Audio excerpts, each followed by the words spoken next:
வணக்கம். இந்திய நேரப்படி இரவு 8:30 மணி செய்திகள். முதலில் ஜெம் தலைப்புச் செய்திகளை காணலாம். இன்று முதல் தேர்தல் பிரச்சாரங்களை தொடங்குங்கள். மக்கள் இயக்கத்தை அனைவரும் தொடங்க வேண்டும் என திமுக உயர்நிலை செயல் திட்ட குழு கூட்டத்தில் முதலமைச்சர் மு.க. ஸ்டாலின் உரை. தமிழ்நாட்டு மக்களின் பாதுகாப்பை கேள்விக்குறியாக்கியுள்ள விடியா திமுக முதலமைச்சருக்கு எடப்பாடி பழனிசாமி கண்டனம். கள்ளக்குறிச்சி கள்ளச்சாராய வழக்கு சிபிஐக்கு மாற்றம். சென்னை உயர்நீதிமன்றம் உத்தரவு. தமிழக மீனவர்களிடம் பறிமுதல் செய்யப்பட்ட படகுகளை இலங்கை கடற்படையினர் பயன்படுத்திக் கொள்ள இலங்கை அரசு உத்தரவு. ஓசூரில் வழக்கறிஞர் கண்ணன் அரிவாளால் வெட்டப்பட்ட சம்பவம் வழக்கறிஞர்களிடையே பதற்றம். மல்லிப்பட்டினம் அரசு மேல்நிலைப் பள்ளியில் ஆசிரியை ரமணி கத்தியால் குத்தி கொலை. தமிழகத்தில் சட்டம் ஒழுங்கு எங்கே என பாமக தலைவர் அன்புமணி ராமதாஸ் கண்டனம். இனி விரிவான செய்திகளை காணலாம். இன்று முதல் தேர்தல் பிரச்சாரங்களை தொடங்குங்கள். துண்டு பிரசுரங்கள், திண்ணை பிரச்சாரங்கள் என மக்கள் இயக்கத்தை அனைவரும் தொடங்க வேண்டும் என்று முதலமைச்சர் மு.க. ஸ்டாலின் தெரிவித்துள்ளார். கழக தலைவர் மு.க. ஸ்டாலின் தலைமையில் திமுக உயர்நிலை செயல் திட்ட குழு கூட்டம் நடைபெற்றது. கூட்டத்தில் இன்று முதல் தேர்தல் பிரச்சாரங்களை தொடங்குங்கள், துண்டு பிரசுரங்கள், திண்ணை பிரச்சாரங்கள் என மக்கள் இயக்கத்தை தொடங்குங்கள், அனைவரும் தொடங்க வேண்டும் என தீர்மானம் நிறைவேற்றப்பட்டது. கூட்டத்தில் தேர்தலுக்கு முன் கொடுத்த வாக்குறுதிகளை நிறைவேற்றியும் சொல்லாத பல திட்டங்களை நிறைவேற்றியும் வளமான தமிழ்நாட்டை கழக அரசு உருவாக்கி வருகிறது என்றும் இனி எந்நாளும் திமுக தான் தமிழ்நாட்டை ஆள வேண்டும் என்று தமிழ்நாட்டு மக்கள் நம்பிக்கையுடன் சொல்லி வருகிறார்கள் என்றும் பயனடைந்தவர்கள் சொல்லும் பாராட்டும் பயனாளிகளின் மன நிறைவும் சேர்ந்து 2026ஆம் ஆண்டு சட்டப்பேரவை தேர்தலில் திமுக ஆட்சியை மீண்டும் மலர வைக்கும் என்பதில் ஐயமில்லை என்று முதலமைச்சர் மு.க. ஸ்டாலின் தெரிவித்துள்ளார். தமிழ்நாட்டு மக்களின் பாதுகாப்பை கேள்விக்குறியாக்கியுள்ள விடியா திமுக முதலமைச்சருக்கு அதிமுக பொதுச் செயலாளர் எடப்பாடி பழனிசாமி கண்டனம் தெரிவித்துள்ளார். இது தொடர்பாக எதிர்க்கட்சித் தலைவர் எடப்பாடி பழனிசாமி எக்ஸ் தளத்தில் பதிவு ஒன்றை பதிவிட்டுள்ளார். அதில் விடியா திமுக ஆட்சியில் மருத்துவத்துறை, பள்ளிக்கல்வித்துறை, நீதித்துறை என அரசு வளாகங்களிலேயே துறை வாரியாக நடைபெறும் கொலைகள் முதலமைச்சர் மு.க. ஸ்டாலின் தனது நேரடி கட்டுப்பாட்டில் இருப்பதாக சொல்லும் சட்டம் ஒழுங்கின் உண்மை நிலையை தெளிவாக காட்டுகிறது என்றும் தெரிவித்தார். மேலும் விளம்பரத்தில் மட்டுமே ஆட்சி காலத்தை நகர்த்தி விடலாம் என்ற எண்ணத்தில் தன்னுடைய பணிகளை மேற்கொள்ளாமல் தமிழ்நாட்டு மக்களின் பாதுகாப்பை கேள்விக்குறியாக்கியுள்ள விடியா திமுக முதலமைச்சருக்கு எனது கடும் கண்டனத்தை தெரிவித்துக் கொள்கிறேன் என்றும் மருத்துவமனையில் உயிருக்கு ஆபத்தான நிலையில் அனுமதிக்கப்பட்டுள்ள வழக்கறிஞர் கண்ணனுக்கு உரிய மருத்துவ சிகிச்சை அளிக்க விடியா திமுக அரசை வலியுறுத்துகிறேன் என்றும் எதிர்க்கட்சித் தலைவர் எடப்பாடி பழனிசாமி தெரிவித்துள்ளார். கள்ளக்குறிச்சி கள்ளச்சாராய வழக்கை சிபிஐக்கு மாற்றி சென்னை உயர்நீதிமன்றம் தீர்ப்பு வழங்கியுள்ளது. கள்ளக்குறிச்சி மாவட்டத்தில் கடந்த ஜூன் 19ஆம் தேதி மெத்தலான் கலந்த கள்ளச்சாராயம் அருந்தி 229 பேர் உடல்நலம் பாதிக்கப்பட்டனர். இவர்களில் 67 பேர் உயிரிழந்தனர். இது தொடர்பாக சிபிசிஐடி காவல்துறையினர் வழக்கு பதிந்து விசாரணை நடத்தி வருகின்றனர். இந்த நிலையில் கள்ளக்குறிச்சி கள்ளச்சாராய வழக்கின் விசாரணையை சிபிஐக்கு மாற்றக் கோரிய அதிமுக, பாஜக, பாமக ஆகிய கட்சிகள் தரப்பில் உயர்நீதிமன்றத்தில் தாக்கல் செய்துள்ள மனுக்கள் விசாரிக்கப்பட்டு இன்று தீர்ப்பு வழங்கப்பட்டுள்ளது. சென்னை உயர்நீதிமன்ற நீதிபதிகள் டி. கிருஷ்ணகுமார், பி. பாலாஜி அமர்வு வழக்கை சிபிஐ விசாரணைக்கு மாற்றி உத்தரவு பிறப்பித்துள்ளது. மேலும் தமிழக காவல்துறையும் சிபிசிஐடியும் சிபிஐ விசாரணைக்கு முழு ஒத்துழைப்பு தர வேண்டும் என்று அறிவுறுத்தப்பட்டுள்ளது. தமிழக மீனவர்களிடம் பறிமுதல் செய்யப்பட்ட படகுகளை இலங்கை கடற்படையினர் பயன்படுத்திக் கொள்ள அந்நாட்டு அரசு உத்தரவிட்டுள்ளது.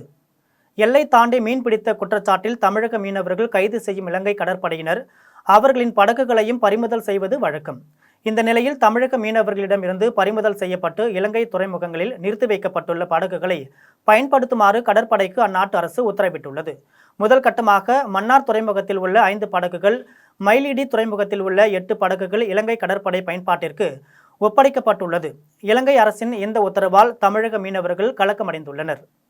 ஓசூர் குற்றவியல் நீதிமன்றம் அருகே கண்ணன் என்ற வழக்கறிஞர் அரிவாளால் சரமாரியாக வெட்டப்பட்ட சம்பவம் பெரும் பரபரப்பை ஏற்படுத்தியுள்ளது. ஓசூர் குற்றவியல் நீதிமன்றம் அருகே ஜூனியர் வழக்கறிஞர் கண்ணனை பயிற்சி வழக்கறிஞர் ஆனந்தன் என்பவர் அரிவாளால் சரமாரியாக வெட்டினார். இது தொடர்பான வீடியோ காட்சிகள் வெளியாகி அதிர்ச்சியை ஏற்படுத்தியது. முன் விரோதம் காரணமாக இந்த சம்பவம் நடந்திருக்கலாம் என்று முதற்கட்ட தகவல் வெளியாகியுள்ளது. வழக்கறிஞர் ஆபத்தான நிலையில் தனியார் மருத்துவமனையில் சிகிச்சை பெற்று வருகிறார். வழக்கறிஞர் கண்ணன் நீதிமன்ற வளாகத்திலேயே அரிவாளால் வெட்டப்பட்டதை கண்டித்து நீதிமன்ற வழக்கறிஞர்கள் போராட்டம் நடத்தி வருகின்றனர். தஞ்சை மாவட்டம் மல்லிப்பட்டினம் அரசு மேல்நிலைப் பள்ளியில் ஆசிரியை ரமணி கத்தியால் குத்தி கொலை செய்யப்பட்டுள்ள சம்பவத்திற்கு தமிழகத்தில் சட்டம் ஒழுங்கு எங்கே என்று பாமக தலைவர் அன்புமணி ராமதாஸ் கண்டனம் தெரிவித்துள்ளார். இது தொடர்பாக தனது எக்ஸ் தள பக்கத்தில் பாமக தலைவர் அன்புமணி ராமதாஸ் பதிவு ஒன்றை பதிவிட்டுள்ளார். அதில் தஞ்சாவூர் மாவட்டம் மல்லிப்பட்டினத்தில் அரசு உயர்நிலைப் பள்ளியில் பாடம் நடத்தி கொண்டிருந்த ஆசிரியை ரமணியை மதன் என்பவர் வகுப்பறைக்குள் நுழைந்து சரமாரியாக கத்தியால் குத்தி படுகொலை செய்திருப்பது அதிர்ச்சி அளிக்கிறது என்றும், கொல்லப்பட்ட ஆசிரியை ரமணியின் குடும்பத்தினருக்கு எனது ஆழ்ந்த இரங்கலையும் அனுதாபங்களையும் தெரிவித்துக் கொள்கிறேன் என்று தெரிவித்துள்ளார். அதேபோல் ஓசூரில் நீதிமன்ற வளாகத்தில் கண்ணன் என்ற வழக்கறிஞர் கொடூரமான முறையில் வெட்டி சாய்க்கப்பட்டு உயிருக்கு ஆபத்தான நிலையில் மருத்துவமனையில் சேர்க்கப்பட்டுள்ளார்.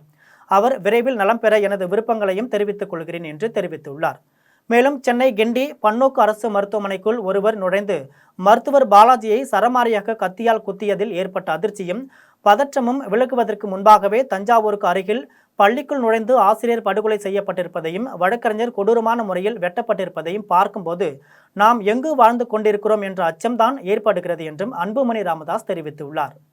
தமிழகத்தில் ஏழை குழந்தைகள் 3வது மொழி படிப்பதை திமுக தடுக்கிறது என்றும், ஆனால் பள்ளிக்கல்வித்துறை அமைச்சர் அன்பில் மகேஷின் மகன் தமிழே படிக்காமல் பிரெஞ்சு மொழியை பயின்று வருகிறார் என்று சென்னை தியாகராஜ நகரில் ராஜா தெரிவித்துள்ளார். பாரதிய ஜனதா கட்சியின் உயர்மட்ட குழு கூட்டம் சென்னை தியாகராய நகரில் உள்ள அக்கட்சியின் தலைமை அலுவலகமான கமலாலயத்தில் நடைபெறுகிறது. கூட்டத்தில் பாஜக ஒருங்கிணைப்பு குழு தலைவர் ராஜா, மேலிட பார்வையாளர்கள் அரவிந்த் மேனன், சுதாகர் ரெட்டி, சட்டமன்ற உறுப்பினர்கள் நயினார் நாகேந்திரன், வானதி சீனிவாசன், பாஜக முன்னாள் மாநில தலைவர்கள் பொன் ராதாகிருஷ்ணன், தமிழிசை சவுந்தரராஜன் உள்ளிட்ட உயர்மட்ட குழு உறுப்பினர்கள் பங்கேற்றனர். சர்வதேச அரசியல் அறிவியல் குறித்து பயில்வதற்காக லண்டன் சென்றுள்ள அண்ணாமலை காணொலி காட்சியின் வாயிலாக உயர்மட்ட குழு ஆலோசனையில் பங்கேற்றார். பாஜக அமைப்பு தேர்தல்களை நடத்துவது, உறுப்பினர் சேர்க்கையை தீவிரப்படுத்துவது குறித்து கூட்டத்தில் ஆலோசிக்கப்பட்டது. கூட்டத்தை தொடர்ந்து ராஜா செய்தியாளர்களை சந்தித்து பேசினார். அப்போது பாஜக அமைப்பு தேர்தல் நடைபெற்று வருகிறது எனவும், நவம்பர் 30க்குள் கிளை தேர்தல்கள் முடிவடைந்து அதன் பிறகு மாவட்ட தேர்தல் நடைபெறும் எனவும், ஜனவரியில் பாஜக மாநில தலைவர் மற்றும் அகில இந்திய தேர்தல் நடைபெறும் எனவும் தெரிவித்தார். மேலும் தமிழகத்தில் ஏழை குழந்தைகள் 3வது மொழி படிப்பதை திமுக தடுக்கிறது என்றும், ஆனால் பள்ளிக்கல்வித்துறை அமைச்சர் அன்பில் மகேஷின் மகன் தமிழே படிக்காமல் பிரெஞ்சு மொழியை பயின்று வருகிறார் என்று ராஜா விமர்சித்துள்ளார். பள்ளி கல்வித்துறை அமைச்சர் மகேஷ் பொய்யாமொழி, அவர் மகன் தமிழ் படிக்கலைன்னு செய்தி வந்திருக்கு. அவர் தன் மகனை தன் வீட்டில் நீங்கள் தமிழ் சொல்லி கொடுக்க மாட்டீங்க, ஆனால் தமிழக மக்களுக்கு இருமொழி கொள்கைன்னு பேசுவீங்களா? ஸ்டாலின் குழந்தைகள், கனிமொழி குழந்தைகள், அவங்க வீட்டில் இருக்கிறவங்க எல்லாம் இருமொழி கொள்கை படிக்கிறீங்களா, ஃபாலோ பண்ணுறீங்களா? உங்கள் பள்ளிக்கூடம் வெக்கமே இல்லாமல் சிபிஎஸ்இ பள்ளிக்கூடம் நடத்துகிற குற்றவாளிகளின் கட்சி Dravida Munnetra Kazhagam. I am for it. CBSE சிலபஸை நான் எதுக்கலை, ஆனால் நாம் தமிழ் வேஷம் போடலை. ஆனால் இந்த தமிழ் வேஷம் போடுற இந்த திராவிட முன்னேற்ற கழகத்தினர் அவங்க குழந்தைகள் 3 மொழி படிக்கும், 4 மொழி படிக்கும். ஆனால் என் ஏழை தமிழ் விவசாயியின் குழந்தை 3வது மொழி படிக்கக்கூடாதா? ஏழை தொழிலாளர் குழந்தை படிக்கக்கூடாதா? இவர்கள் தீய சக்தியா இல்லையா? இன்னைக்கு மகேஷ் பொய்யாமொழி ஷுட் கிளாரிஃபை. ஏன் உங்கள் பையன் பிரெஞ்சு படிக்கணும்? ஏன் தமிழ் படிக்கலை? ஏன் திராவிட முன்னேற்ற கழகத்தில் இருக்கிறவர்களுடைய குழந்தைகள்லாம் சமச்சீர் கல்வியில் சேர்க்க மாட்டீங்க உங்கள் குழந்தைகளை? ஆகவே இந்த மொழி தகுடு திட்டம். தொழிலாளர்கள் அளிக்கும் விண்ணப்பங்கள் மீது துரிதமாக நடவடிக்கை மேற்கொள்ள வேண்டும் என துறை சார்ந்த அலுவலர்களுக்கு தொழிலாளர் நலத்துறை அமைச்சர் சி.வி. கணேசன் உத்தரவிட்டுள்ளார். சேலம் ஒருங்கிணைந்த தொழிலாளர் நலத்துறை அலுவலகம் மற்றும் மாவட்ட வேலைவாய்ப்பு அலுவலகத்தில் மாநில தொழிலாளர் நலத்துறை அமைச்சர் சி.வி. கணேசன் திடீர் ஆய்வு மேற்கொண்டார். அப்போது அலுவலகத்தில் பராமரிக்கப்படும் வருகை பதிவேடு, உறுப்பினர்கள் எண்ணிக்கை விவரம், புதிய உறுப்பினர்களுக்கு விண்ணப்பப்பெறுகளின் எண்ணிக்கை, ஓய்வூதியம் பெறும் தொழிலாளர்கள் விவரம் குறித்து அதிகாரிகளிடம் கேட்டறிந்தார். தொடர்ந்து தொழிலாளர் நலத்துறை சார்பில் வழங்கப்பட்டு வரும் உதவித் தொகைகள் குறித்தும் அதிகாரிகளிடம் கேட்டறிந்தார். அப்போது அமைச்சர் கேட்ட சில தரவுகள் இல்லாமல் அதிகாரிகள் திணறியதால் அவர்களை கண்டித்த அமைச்சர் மாதந்தோறும் அனைத்து தரவுகளையும் முறையாக பராமரிக்க வேண்டும் என அறிவுறுத்தினார். மேலும் விபத்து மற்றும் இயற்கை மரணமடைந்த தொழிலாளர்களின் குடும்பத்தினருக்கு காலம் தாழ்த்தாமல் விரைந்து நிதி உதவி வழங்க வேண்டும் என அறிவுறுத்தினார். தொடர்ந்து மாவட்ட வேலைவாய்ப்பு அலுவலகத்தில் போட்டித் தேர்விற்கு தயாராக நபர்களை சந்தித்த அமைச்சர் கணேசன் பல்வேறு தோல்விகளை தாண்டி வெற்றி பெற்ற ஆப்ரகாம் லிங்கன் உள்ளிட்ட நபர்களை முன் உதாரணமாக காட்டி போட்டித் தேர்வில் வெற்றி பெற்ற அனைவருக்கும் அயராது பாடுபட வேண்டும் என அறிவுரை வழங்கினார். கடை வாடகைக்கு விதிக்கப்படும் 18% ஜிஎஸ்டி வரியை மத்திய அரசு திரும்ப பெறாவிட்டால் கடும் போராட்டங்கள் நடைபெறும் என்று சென்னை சேப்பாக்கத்தில் தமிழ்நாடு வியாபாரிகள் சங்க பேரவையின் தலைமை ஒருங்கிணைப்பாளர் அருண்குமார் தெரிவித்துள்ளார். சென்னை சேப்பாக்கம் பத்திரிகையாளர்கள் மன்றத்தில் தமிழ்நாடு வியாபாரிகள் சங்க பேரவையின் தலைமை ஒருங்கிணைப்பாளர் அருண்குமார் தலைமையில் தமிழ்நாடு வியாபாரிகள் சங்க பேரவையினர் செய்தியாளர்களை சந்தித்தனர். இதில் வியாபாரிகள் சங்க பேரவையின் தலைமை ஒருங்கிணைப்பாளர் அருண்குமார் செய்தியாளர்களை சந்தித்து பேசினார். அப்போது வணிகர்களை பாதிக்கும் கடை வாடகைக்கு விதிக்கப்படும் 18% GST வரியை திரும்ப பெற வேண்டும் என்றும், சமீபத்திய ஆய்வறிக்கையில் ஏறக்குறைய 56% வணிகத்தை ஆன்லைன் மற்றும் கார்ப்பரேட் நிறுவனங்கள் கைப்பற்றியுள்ளது என்றும் தெரிவித்தார். மேலும் சிறு வணிகத்தை மேம்படுத்த எவ்வித முயற்சியும் மத்திய மாநில அரசுகள் எடுக்காத நிலையில் இதுபோன்ற வரி விதிப்புகள் மண்ணின் வணிகர்களுக்கு எதிர்ப்பான நிலைப்பாட்டையை காட்டுகிறது என்றும் ஒருங்கிணைப்பாளர் அருண்குமார் தெரிவித்துள்ளார். இன்னைக்கு திமுக அரசு இப்போ பாஜக எதை கொண்டு வந்தாலும் எதிர்த்து பேசுகிறாங்க. ஏன் பேசல? அப்போது யாருக்கு எந்த பிஸ்கெட்டை எங்கே போடணும் அப்படின்றத கரெக்டாக போட்டிருக்காங்க. என்றைக்கும் எந்த ஒரு பிரச்சனை அதுக்கு எதிர்த்து குரல் கொடுக்கறது எங்கள் தலைவர் முத்துக்குமார் மட்டும்தான். அவர் வழி வந்த நாங்கள் மட்டும்தான், வேறு யாருமே குரல் கொடுக்கல. அப்போது இவ்வளோ பெரிய பிரச்சனைக்கே குரல் கொடுக்காத இவர்கள் எப்படி இப்போ ஒன்று சேருவாங்கன்னு நினைக்கிறீங்க? அவர்களுக்கு தேவையானது கிடைச்சா போதும், அவர்களுக்கு தேவையான வாரியங்கள் கிடைச்சா போதும், அவர்களுக்கு தேவையான எம்எல்ஏ சீட்டு கிடைச்சா போதும். மக்கள் எக்கேடு கெட்டு போங்க, வணிகர்கள் எக்கேடு கெட்டு போங்க என்ற ஒரு மோசமான விஷயம் தான். இல்லைன்னா இன்றைக்கு 2-3 சங்கங்கள் இருக்குன்னு சொல்லிக்கிறாங்க. யார் எதிர்த்து போராடுறா? இது போன்ற ஒரு பத்திரிகையாளர் சந்திப்பு நாங்கள் தான் முதல்ல நடத்திருக்கோம்னு நினைக்கிறேன். உண்மை அதான் நினைக்கிறேன். இந்த ஒரு விஷயமே நிறைய பேருக்கு தெரியாது. வாடகைக்கு பயன்படும் GSTன்றது பொதுமக்களுக்கு தெரியாது. அப்புறம் நம்ம ஒரு ரூபாய் எக்ஸ்ட்ரா ஏற்றி கொட்டா இப்போ 10,000 வாடகை கட்டுறோம், 12,000 கட்டினா அப்புறம் அந்த 2,000 எங்கே போக முடியும்? நீங்கள் லாபத்தில் 1 ரூபா தான் ஏற்ற முடியும். உடனே என்ன பண்ணுவான்? அண்ணாச்சி கொள்ளடிக்கிறான் அப்படின்னு கார்பரேட்டுக்கு போயிடுவான். அப்போ இது போன்ற ஒரு மோசமான சித்தாந்தத்தை விதைக்க தான் மத்திய அரசு மாநில அரசு நினச்சி, ஏன்னா இவங்களுக்கு பிரச்சனை இல்லை, இவங்க லூலு ஷாப்பிங் மேலே கூட்டு வந்துட்டாங்க. சபரி சின்ன அதில் ஒரு ஒன் ஆஃப் த பார்ட்னர்னு சொல்கிறாங்க. ஆமாம், உண்மை தானே. துபாய்க்கு போய் அதனை கொண்டு வந்தார். சில்லறை வர்த்தகம் இங்கே இருக்கக்கூடாதுன்னு சொல்லிட்டு தீர்மானம் போட்ட தமிழ்நாட்டில் அதுக்கு எதிராக போராடின ஸ்டாலின் தான் இன்றைக்கி லூலு ஷாப்பிங் மேலே கொண்டு வந்தார். இன்னைக்கு கோயம்புத்தூரில் போய் பாருங்கள் எவ்வளோ பெரிய கூட்டம் லூலு ஷாப்பிங் மாலுக்கு வருது. பொள்ளாச்சி ஆழியார் அணையிலிருந்து 28,516 ஏக்கர் பாசன பெறும் வகையில் பழைய மற்றும் புதிய ஆயக்கட்டு பகுதிகளுக்கு தண்ணீர் திறப்பு விவசாயிகள் மகிழ்ச்சி. பொள்ளாச்சி அடுத்துள்ள மேற்கு தொடர்ச்சி மலைப்பகுதியில் பெய்த மழையின் காரணமாக ஆழியார் அணை நிரம்பி காணப்படுகிறது. இந்த நிலையில் ஆழியார் அணையிலிருந்து புதிய ஆயக்கட்டு பாசனத்திற்கு பழைய ஆயக்கட்டு 2ஆம் போக பாசனத்திற்கு தண்ணீர் திறந்துவிட ஆழியார் அணை பாசன விவசாயிகள் கோரிக்கை விடுத்தனர். விவசாயிகளின் கோரிக்கையை ஏற்று பொள்ளாச்சி அடுத்துள்ள ஆழியார் அணையிலிருந்து தண்ணீர் திறந்து விடப்பட்டது. கால்வாய் வழியாக திறந்துவிடப்பட்ட தண்ணீரை பொள்ளாச்சி நாடாளுமன்ற உறுப்பினர் ஈஸ்வரசாமி, பொதுப்பணித்துறை அதிகாரிகள் மற்றும் விவசாயிகள் மலர் தூவி வரவேற்றனர். 6,400 ஏக்கர் நன்சி நிலங்களில் 2ஆம் போக பாசனத்திற்கு 146 நாட்களுக்கும், இதேபோல 22,116 ஏக்கர் பாசன பரப்புள்ள புதிய ஆயக்கட்டு பாசனத்திற்கு 135 நாட்களுக்கு ஆழியார் அணையிலிருந்து தண்ணீர் திறந்து விடப்படுகிறது. ஆழியார் அணையிலிருந்து உரிய நேரத்தில் பாசனத்திற்கு தண்ணீர் திறந்து விடப்படுவதால் விவசாயிகள் மகிழ்ச்சி அடைந்துள்ளனர். உத்திரமேரூர் பகுதியில் திருட்டில் ஈடுபட்ட நபரை காவல்துறையினர் கைது செய்து நீதிமன்றத்தில் ஆஜர்படுத்தி சிறையில் அடைத்தனர். காஞ்சிபுரம் மாவட்டம் உத்திரமேரூர் வடக்கு ரெட்டி தெருவை சேர்ந்த சந்திரசேகரன் என்பவர் ஆனைப்பள்ளம் பகுதியில் புதிதாக வீடு கட்டி வருகிறார். கட்டுமான பணிகள் நிறைவடையாத நிலையில் உள்ள வீட்டின் பூட்டை உடைத்து சுமார் ரூபாய் 80,000 மதிப்புள்ள காப்பர் கம்பிகள் மற்றும் எலக்ட்ரிக் பொருட்களை மர்ம நபர்கள் திருடி சென்றுள்ளனர். இது குறித்து உத்திரமேரூர் காவல் நிலையத்தில் சந்திரசேகர் புகார் அளித்தார். இதனிடையே கால்நடை மருத்துவமனை அருகே உத்திரமேரூர் காவல் நிலைய உதவி ஆய்வாளர் கோதண்டராமன் தலைமையிலான காவல்துறையினர் வாகன தணிக்கையில் ஈடுபட்ட போது 2 சக்கர வாகனத்தில் வந்த நபரை பிடித்து விசாரணை நடத்தினர். அப்போது சென்னை துறைப்பாக்கம் கண்ணகி நகரை சேர்ந்த வீரமருது என்பதும் சந்திரசேகரிடம் வீட்டின் பொருட்களை திருடியதும் தெரிய வந்தது. இதையடுத்து அவரிடமிருந்த பொருட்களை காவல்துறையினர் பறிமுதல் செய்தனர். மேலும் வழக்கு பதிவு செய்து வீரமருதை நீதிமன்றத்தில் ஆஜர்படுத்தி சிறையில் அடைத்தனர். மேலும் திருட்டில் தொடர்புடைய வீரமருதுவின் நண்பர்கள் 2 காவல்துறையினர் தேடி வருகின்றனர். குரோம்பேட்டை கோதண்டம் நகர் பகுதியில் குழந்தைகள் அங்கன்வாடி மையத்தின் அருகே கழிவுநீர் செல்வதை அகற்ற தாம்பரம் மாநகராட்சி நிர்வாகம் நடவடிக்கை எடுக்க வேண்டும் என பொதுமக்கள் மற்றும் சமூக ஆர்வலர்கள் கோரிக்கை விடுத்துள்ளனர். பல்லாவரம் சட்டமன்ற தொகுதி தாம்பரம் மாநகராட்சிக்கு உட்பட்ட 27வது வார்டு கோதண்டம் நகர் பகுதியில் அங்கன்வாடி மையம் செயல்பட்டு வருகிறது. அங்கன்வாடி மையத்தில் 25க்கும் மேற்பட்ட குழந்தைகள் தினமும் பயின்று வருகின்றனர். அங்கன்வாடியை சுற்றி கழிவுநீர் பெருக்கெடுத்து ஓடுவதாலும் அதிக அளவு குப்பை இருப்பதாலும் துர்நாற்றம் வீசுவதோடு நோய் தொற்று அபாயமும் ஏற்படுகிறது. இதனால் குழந்தைகளின் பெற்றோர்கள் அச்சத்தில் உள்ளனர். இந்நிலையில் தாம்பரம் மாநகராட்சி நிர்வாகம் கழிவுநீரை அகற்ற நடவடிக்கை எடுக்க வேண்டும் என அப்பகுதி மக்கள் கோரிக்கை விடுத்துள்ளனர். இது தொடர்பாக குழந்தையின் பெற்றோர் தெரிவிக்கையில், கரெக்டாக அந்த பால்வாடி கிட்ட தான் வந்து அந்த தண்ணியே போகுது. அதை மெரிச்சிட்டு தான் நாங்கள் வந்து உள்ளவே போகிறோம். அந்த குப்பைலாம் கொட்டுறாங்க, இங்கேயே தான் வந்து பல்லு தேய்க்கிறாங்க, குப்பை கொட்டுறாங்க. எல்லாமே வந்து சின்ன குழந்தைங்க தானே, அது எல்லாமே சின்ன குழந்தைங்க தானே. எப்படி அந்த குழந்தைங்களுக்கு இதுவாகும்? அது கொஞ்சமாவது யோசிச்சு அவங்க பண்ணணும் இல்லையா? நாங்கள் வந்து பலமுறை வந்து புகார் கொடுத்துருக்கோம். நிறைய மேலதிகாரிகள் இருக்க எல்லாருக்கிட்டையுமே வந்து நாங்கள் புகார் கொடுத்துருக்கோம். ஆனால் வந்து அவங்க எந்த நடவடிக்கையும் எடுக்கவே இல்லை. இப்போ எங்களுக்கு உடனடியாக வந்து நடவடிக்கை எடுத்து அந்த இடத்த வந்து எங்களுக்கு சீரமைச்சு கொடுக்கணும். அப்படி இருந்தால் மட்டும்தான் எங்களால் குழந்தைங்கள அனுப்ப முடியும். அப்படி இல்லைன்னா வந்து நாங்கள் அனுப்ப மாட்டோம். குழந்தைங்களுடைய உடல் நலம் எங்களுக்கு முக்கியமே. நீடாமங்கலம் அருகே கட்டிட தொழிலாளியின் மனைவிக்கு தாலி தோஷம் என கூறி பூஜை செய்து 10 சவரன் நகைகளை எடுத்து சென்ற போலி சாமியாரை காவல்துறையினர் தேடி வருகின்றனர்.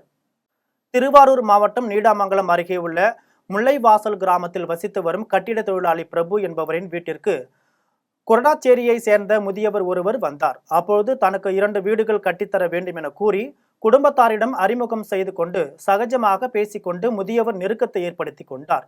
அதன் பின்னர் குடும்ப தலைவி லட்சுமி பிரபு மனைவி ராஜலட்சுமியிடமும் தான் ஒரு சாமியார் எனவும் ராஜலட்சுமியின் கணவர் பிரபுவின் உயிருக்கு ஆபத்து உள்ளதாகவும் குடும்பத்திற்கு வேண்டாதவர்கள் செய்வினை செய்து வைத்துள்ளதால் தாலி பூஜை செய்து உங்களின் குடும்பத்தை காப்பாற்றுவேன் என சாமியார் தெரிவித்துள்ளார். இதனையடுத்து சாமியார் பூஜையை தொடங்கினார். பூஜை செய்யும் போது வீட்டில் உள்ள நகைகள் பெட்டியில் இருந்த பூஜைக்கு இடையூறு ஏற்படும் என்பதால் நகைகள் ஒரு துணியில் கட்டி பூஜையில் வைத்து விட்டனர் என கூறியுள்ளனர். இதனால் நம்பிய ராஜலட்சுமி குடும்பத்தினர் நகைகளை ஒரு துணியில் கட்டி சாமியாரிடம் அளித்தனர். பூஜை முடிந்தவுடன் ஏற்கனவே கற்களை கட்டி வைத்துள்ள துணி மூட்டையை ராஜலட்சுமியிடம் சாமியார் அளித்து பெட்டியில் வைத்துவிட்டு திரும்பி பார்க்காமல் வர வேண்டும் என தெரிவித்துள்ளார். இதனையடுத்து துணி மூட்டையை பெட்டியில் வைத்துவிட்டு சாமியாரை வழி அனுப்பி வைத்தனர். அதன் பின்னர் பெட்டியில் உள்ள மூட்டையை பிரித்து பார்த்தபோது கற்கள் இருந்ததை கண்டு அதிர்ச்சி அடைந்தனர். அப்போது நகை மூட்டையை எடுத்துக்கொண்டு சாமியார் கற்களின் மூட்டையை கொடுத்தது தெரிய வந்தது. இதனையடுத்து ராஜலட்சுமியின் குடும்பத்தினர் காவல் நிலையத்தில் அளித்த புகாரின் பேரில் நீடாமங்கலம் காவல்துறையினர் போலி சாமியாரை தேடி வருகின்றனர். அங்கேருந்து வந்துட்டு 2 நாள் வந்துட்டு மெயின்டைன் பண்ணிட்டு இருந்தாரு. என்ன பண்ணுறது கேட்டால் உங்கள் வீட்டில் செய்வன போல இருக்கு, அதை நான் நிபந்தனை பண்ணி வைக்கிறேன், எனக்கு ஒரு பைசா தேவையில்லை அப்படின்ட்டாங்க. அதனால் நாங்கள் சரி இவங்களால என்ன பண்ணுவோம், ரத்தாறு ஓடுதுன்னாரு. சரின்னு சொல்லிட்டு நாங்கள் கறிக்கட்டை இன்னைக்கு கீழே போட சொன்னார், போட்டோம். மேலே தண்ணி எடுத்து ஊற்றினேன், ரத்தமாக ஓடுனுச்சு. திரும்ப எலுமிச்சை பழத்தை புழிஞ்சி கீழே ஊற்றினாரு, ஊற்ற சொன்னோம். சரின்னு ஊற்றி விட்டோம். அப்புறமா அது நார்மலாகிட்டு திரும்ப நாங்கள் என்ன பண்ணோம், நகையெல்லாம் உருகி போயிடும், இன்னும் ஏகப்பட்ட பிரச்சனைக்கு பிளாஸ்டிக் டப்பாவில் நகை இருக்கக்கூடாது, இதை வெள்ளை துணி இழுத்து கட்ட சொன்னாங்க. எல்லாத்தையும் கட்டணும். கட்டி விட்டு திடீர்னு எங்கள் இடுப்புலேயே வச்சு சொல்லிட்டாரு, எங்கள் இடுப்பில் வச்சுட்டாங்க. திரும்பி எடுத்து ஒரு அரை மணி நேரம் கழிச்சு ரோட்டில் போய் மண்ணல்ட்ட சொன்னார். ரோட்டில் போய் மண்ணல்ட்டு வந்து திரும்பி வந்து பார்க்குறேன், திடீர்னு மேலே போய் ஒரு விளக்கு கொளுத்துட்டா, கீழே போய் ஒரு விளக்கு கொளுத்துட்டா. நான் வீட்டு உள்ள மாடியில் போய் ஒரு விளக்கு கொளுத்துட்டு வந்தேன். மாடியில் விளக்கு கொளுத்துட்டு வரதுக்குள்ள என் ஒய்ஃபு இடுப்பில் உள்ள நகை சுருட்டி வச்சிருந்த துணி எரியுதுன்னு சொல்லிட்டு எடுக்க சொன்னார். எடுத்து உதறி பார்த்தா எரிஞ்சு போயிருந்துச்சு. அடுத்த நிமிஷத்துலேருந்து எங்களுக்கு எந்த ஒரு சிந்தனையுமே இல்லை. கன்னியாகுமரி அருகே கொட்டாரம் பகுதியை சேர்ந்த சுப்பிரமணியன் என்பவர் மூளை சாவு அடைந்த நிலையில் அவரது கண், கிட்னி, இருதயம் ஆகிய உடல் உறுப்புகளை அவரது உறவினர்கள் தானமாக வழங்கினர். கன்னியாகுமரியை அடுத்த கொட்டாரம் பகுதியை சேர்ந்த சுப்பிரமணியன் என்பவர் கன்னியாகுமரி கடலோர பகுதியில் டீ விற்பனை செய்து வந்தார். இவர் கடந்த 2 தினங்களுக்கு முன்பு உடல்நல பாதிப்பு ஏற்பட்டு மருத்துவமனையில் சிகிச்சைக்காக அனுமதிக்கப்பட்டார்.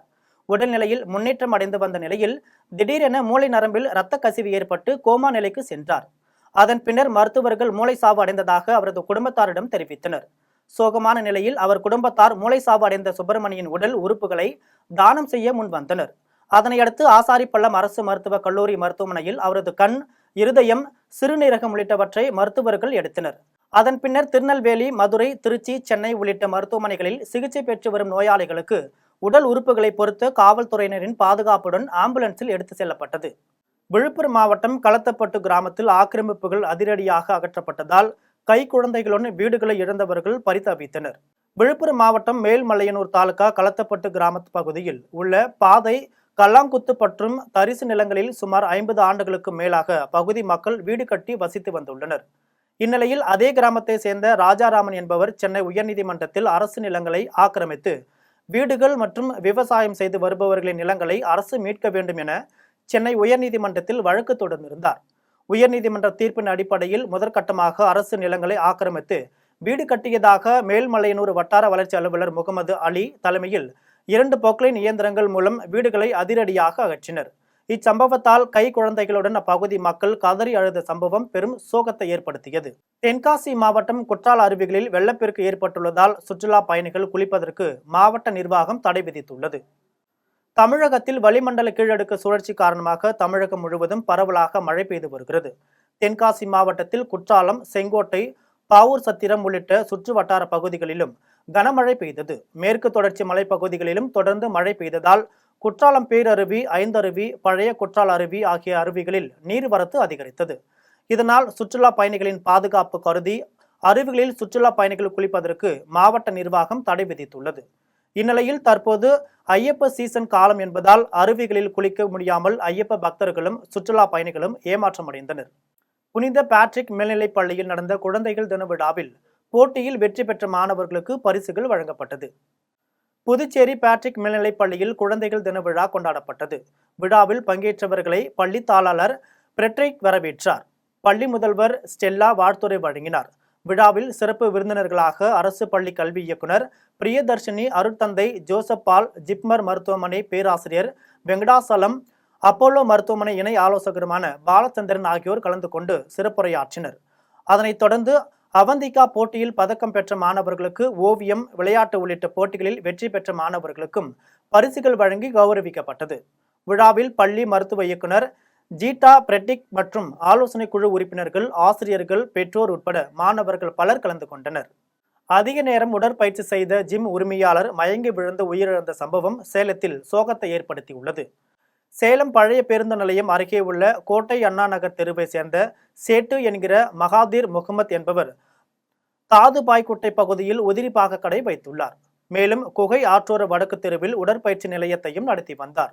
உடற்பயிற்சி மையத்தில் அனைவரும் உடற்பயிற்சி செய்துவிட்டு சென்ற நிலையில் சேட்டு ஜிம்மில் நீண்ட நேரம் உடற்பயிற்சி செய்துவிட்டு உடற்பயிற்சி நிலையத்திலேயே நீராவி குளியல் போட்டதாக தெரிகிறது. இந்த நிலையில் இரவு 9 மணி அளவில் அவரது தாய் போன் செய்த போது செல்போனை எடுக்காததால் சந்தேகமடைந்த குடும்பத்தினர் ஜிம்முக்கு சென்று பார்த்தபோது குளியல் அறையில் மயங்கிய நிலையில் இருந்த சேட்டுவை மீட்டு சேலம் அரசு மருத்துவமனைக்கு கொண்டு சென்றனர். அங்கு பரிசோதனை செய்த மருத்துவர்கள் அவர் ஏற்கனவே இறந்துவிட்டதாக தெரிவித்தனர். இதனையடுத்து அவரது உடலை உறவினர்கள் வீட்டிற்கு கொண்டு சென்றனர். இது குறித்து தகவல் அறிந்த காவல் உதவி ஆணையாளர் ஹரிசங்கரி தலைமையிலான காவல்துறையினர் ஜிம்மில் உள்ள சிசிடிவி காட்சிகளை ஆய்வு செய்ததுடன் விசாரணை மேற்கொண்டனர். இந்நிலையில் மகாதீர் முகமது அதிக நேரம் உடற்பயிற்சி செய்ததால் உயர் ரத்த அழுத்தம் ஏற்பட்டு மாரடைப்பால் இறந்தது தெரிய வந்தது. ஒட்டன் சத்திரம் அருகே ஓட்டுநரின் கட்டுப்பாட்டை இழந்த டாடா ஏசி வாகனம் மோதியதில் சாலை ஓரத்தில் 100 நாள் வேலை பார்த்து கொண்டிருந்த மூதாட்டி தலை நசுங்கி சம்பவ இடத்திலேயே பரிதாபமாக உயிரிழந்தார். திண்டுக்கல்லிலிருந்து வேஸ்ட் துணிகளை ஏற்றிக்கொண்டு சேகர் என்பவர் திருப்பூர் நோக்கி டாடா ஏசி வாகனத்தில் சென்று கொண்டிருந்த போது ஓட்டுநரின் கட்டுப்பாட்டை இழந்த வாகனம் கருமாச நாயக்கனூர் அருகே சாலை ஓரத்தில் பாய்ந்ததில் 100 நாள் வேலை செய்து கொண்டிருந்த புல்லாக்கவுண்டரூரை சேர்ந்த முத்துலட்சுமி என்ற மூதாட்டி தலை நசுங்கி சம்பவ இடத்திலேயே உயிரிழந்தார். மேலும் சரக்கு வாகனத்தை ஓட்டி வந்த ஓட்டுநர் சேகர் மற்றும் உதவியாளர் ஆகியோர் கைகளில் முறிவு ஏற்பட்டு திண்டுக்கல் அரசு மருத்துவக் கல்லூரி மருத்துவமனையில் அனுமதிக்கப்பட்டு சிகிச்சை பெற்று வருகின்றனர். இது குறித்து தகவல் அறிந்து சம்பவ இடத்திற்கு வந்த இடையக்கோட்டை காவல்துறையினர் மூதாட்டியின் உடலை மீட்டு பிரேத பரிசோதனைக்காக ஒட்டன் சத்திரம் அரசு மருத்துவமனைக்கு அனுப்பி வைத்து விசாரணை மேற்கொண்டு வருகின்றனர். பிரெஞ்சு மொழி கடினமாக இருந்ததால் எனது மகன் மீண்டும் தமிழ் மொழியை தேர்ந்தெடுத்து படித்து வருவதாக சென்னை சூளைமேட்டில் நடைபெற்ற நிகழ்ச்சியில் அமைச்சர் அன்பில் மகேஷ் பொய்யாமொழி தெரிவித்தார். சென்னை சூளைமேடு ஜெயகோபால் கரோடியா அரசு பெண்கள் மேல்நிலைப் பள்ளியில் பள்ளிக்கல்வித்துறை சார்பில் மகிழ்முற்றம் திட்டத்திற்கான கையேடு மற்றும் இலச்சியை பள்ளிக்கல்வித்துறை அமைச்சர் அன்பில் மகேஷ் பொய்யாமொழி வெளியிட்டார். நிகழ்ச்சியில் பள்ளிக்கல்வித்துறை செயலர் மதுமதி, துறை இயக்குனர் கண்ணப்பன் மற்றும் சட்டமன்ற உறுப்பினர்கள், அரசு அதிகாரிகள் பங்கேற்றனர். நிகழ்ச்சியை தொடர்ந்து அமைச்சர் அன்பில் மகேஷ் பொய்யாமொழி செய்தியாளர்களை சந்தித்து பேசினார். அப்போது தமிழ்நாட்டில் புதிய கல்விக் கொள்கை குறித்ததான கேள்விக்கு தமிழகத்தில் தேசிய கல்விக் கொள்கையை தொடர்ந்து எதிர்த்துதான் வருகிறோம் என்றும் மாநில கல்விக் கொள்கை தொடர்பாக அமைக்கப்பட்ட குழுவின் பரிந்துரைகளை செயல்படுத்திதான் வருகிறோம் என்றும் தெரிவித்தார். மேலும் பிரெஞ்சு மொழி கடினமாக இருந்ததால் எனது மகன் மீண்டும் தமிழ் மொழியை தேர்ந்தெடுத்து படித்து வருவதாக அமைச்சர் அன்பில் மகேஷ் பொய்யாமொழி தெரிவித்தார். ஒரு மாதிரி சட்டமன்றம் ஒரு பள்ளிக்கூடத்துல தண்ணி சார்ந்து தண்ணி கீழே பைப்பு ப்ராப்பரா மூடலை அப்படின்னு சொன்னாங்க. அதுங்க அந்த பிள்ளைகளுக்கு ஒரு அமைச்சர் மாதிரி. ஸோ இது நம்ம சரியாக இருக்க வேண்டும், சுத்தபத்தமாக இருக்க வேண்டும் என்று சொல்லி அது சார்ந்த ஒரு அமைச்சராக. ஸோ இது ஒரு மாதிரி சட்டம் நாடாளுமன்ற தங்களை அறியாமல் ஒரு ஓனர்ஷிப் கொடுத்துட்டா போதும் குழந்தைங்களுக்கு. நீ செய்ய அப்படின்னு நம்ம ஒருத்தங்க அறிவுறுத்தவே சொல்றது பதில், அப்பா இது உன்னோட பொறுப்புப்பா, நீ தான்ப்பா பார்த்துக்கணும் அப்படிங்கும் பொழுது அந்த ஓனர்ஷிப்போட அந்த குழந்தைங்க அதை கண்டிப்பாக செய்வாங்க. அந்த ஓனர்ஷிப்போட செய்யும் போது நீங்க சொல்ற அளவுக்கான அந்த தலைமை பண்பு வந்துடும், நல்ல ஒழுக்கம் வந்துடும். நான் சுத்தபத்தமாக இருக்க வேண்டும், தானும் சுத்தபத்தமாக இருக்க வேண்டும், பள்ளிக்கூடம் இருக்க வேண்டும் என்ற எண்ணத்தை அந்த குழந்தைகள் நாங்கள் விதைக்கின்ற விதமாகத்தான் இந்த மாதிரி சட்டமன்றமாக இருந்தாலும் நான் மாதிரி நாடாளுமன்றமும் உலக நாட்டு நடப்பை புரிந்து கொள்வதற்கான ஒரு நல்ல ஒரு வாய்ப்பாக அமையும்.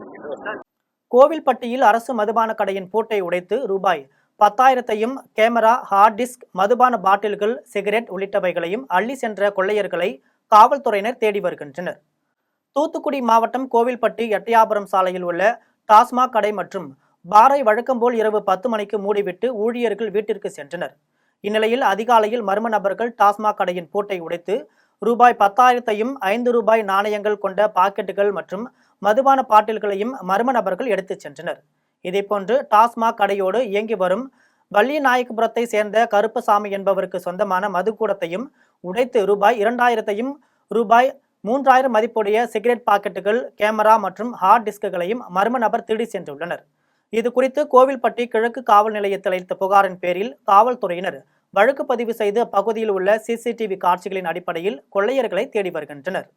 கொடைக்கானலில் கவுஞ்சியில் செயல்படும் அரசு பள்ளிக்கு அடிப்படை வசதிகளையும் போக்குவரத்து வசதியையும் ஏற்படுத்தி தர வேண்டும் என மாணவர்கள், பொதுமக்கள் மற்றும் சமூக ஆர்வலர்கள் கோரிக்கை விடுத்துள்ளனர்.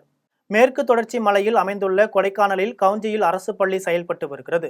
இப்பள்ளியில் கடந்த 3 ஆண்டுகளுக்கு மேலாக 10ஆம் வகுப்பு பொதுத் தேர்வில் மாணவ மாணவிகள் முழு தேர்ச்சி பெற்று வருகின்றனர். இந்நிலையில் இப்பள்ளியில் அடிப்படை வசதிகளான கழிவறை, குடிநீர் மற்றும் மின்சாரம் வசதி இல்லாமல் கணிப்பொறிகள் இருந்தும் பயன்பாட்டில் இல்லை என கூறப்படுகிறது. மேலும் கீழவரை, போலூர் உள்ளிட்ட பகுதிகளை சேர்ந்த மாணவர்கள் தினந்தோறும் இப்பள்ளிக்கு 30 கிலோமீட்டர் பயணித்து வருகின்றனர். இதனால் காலை, மாலை நேரங்களில் அரசு பேருந்து இயக்க வேண்டும் எனவும் போக்குவரத்து துறை அமைச்சர் மற்றும் பள்ளிக்கல்வித்துறை அமைச்சர் ஆகியோர் கவனத்தில் கொண்டு பள்ளிக்கு அடிப்படை வசதிகளை ஏற்படுத்த நடவடிக்கை எடுக்க வேண்டும் எனவும் மாணவர்கள், பொதுமக்கள் மற்றும் சமூக ஆர்வலர்கள் கோரிக்கை விடுத்துள்ளனர்.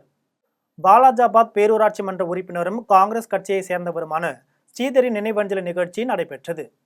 காஞ்சிபுரம் மாவட்டம் வாலாஜாபாத் பேரூராட்சி மன்ற தலைவர் இலாமலியின் கணவரும் பேரூர் திமுக இளைஞரணி செயலாளர் சுகுமாரனின் தந்தையும் முன்னாள் பேரூராட்சி மன்ற உறுப்பினரும் காங்கிரஸ் கட்சியை சேர்ந்தவருமான ஸ்ரீதரி நினைவஞ்சலி நிகழ்ச்சி அவர்களது இல்லத்தில் நடைபெற்றது. நிகழ்ச்சியில் வாலாஜாபாத் பேரூர் திமுக செயலாளர் பாண்டியன் கலந்து கொண்டு ஸ்ரீதரின் படத்தை திறந்து வைத்து மலர் தூவி மரியாதை செலுத்தினார். நிகழ்ச்சியில் பேரூர் கழக அவைத்தலைவரும் மாவட்ட அறங்காவலர் குழு தலைவருமான தியாகராஜன் உட்பட திமுக, காங்கிரஸ், மதிமுக, விடுதலை சிறுத்தைகள் கட்சி உள்ளிட்ட கட்சிகளின் நிர்வாகிகள் மற்றும் உறவினர்கள், நண்பர்கள் கலந்து கொண்டு ஸ்ரீதரின் படத்திற்கு மலர் தூவி மரியாதை செலுத்தினர். மயிலாடுதுறை அருகே தேரிழந்தூரில் 150 ஆண்டுகளுக்கு மேல் பழமை வாய்ந்த மும்மூர்த்தி விநாயகர் திருக்கோவிலின் கும்பாபிஷேக விழா சிறப்பாக நடைபெற்றது. மயிலாடுதுறை மாவட்டம் குத்தாலம் தாலுகா தேரிழந்தூரில் மும்மூர்த்தி விநாயகர் திருக்கோவில் அமைந்துள்ளது. இக்கோவிலில் பிரம்மா, விஷ்ணு, சிவன் ஆகிய மும்மூர்த்திகளின் சொரூபமாக விநாயகப் பெருமான் எழுந்தருளி அருள் பாலித்து வருகிறார்.